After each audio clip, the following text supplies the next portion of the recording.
അതിന്റെ മനസ്സിൽ ഇപ്പോൾ ഒരു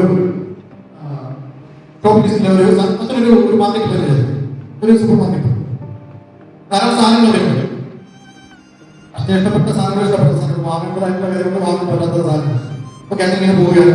അച്ഛന്റെ മനസ്സിൽ ലക്ഷ്യമുണ്ട് ഒരു സാധനം വാങ്ങുന്നത്. ആ സാധനം കണ്ടു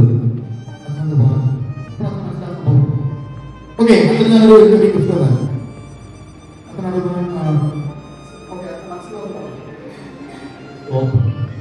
അച്ഛൻ്റെ മനസ്സിൽ സോപ്പാണുള്ളത്. അച്ഛൻ മാർക്കറ്റിൽ സോപ്പ് വാങ്ങി.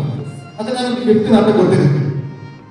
അപ്പോൾ അച്ഛൻ പറയുന്നതിന് മുമ്പേ തന്നെ ഇതിലേക്ക് മുമ്പേ തന്നെ ഈ സോപ്പ് ഈ ഗിഫ്റ്റ് കൊടുക്കുന്നത്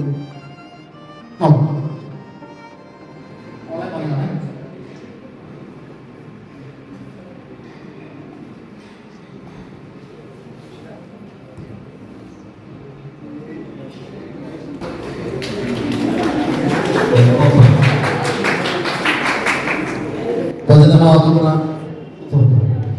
നമ്മുടെ മനസ്സിലെ പാവക്കരങ്ങളെ ശുദ്ധീകരിക്കട്ടെ, കഴുകട്ടെ. അങ്ങനെ വിശുദ്ധിയുള്ളവരായിട്ട് ദൈവത്തിന്റെ മക്കളായി മാറുവാൻ ദൈവത്തെ സഹായിക്കട്ടെ.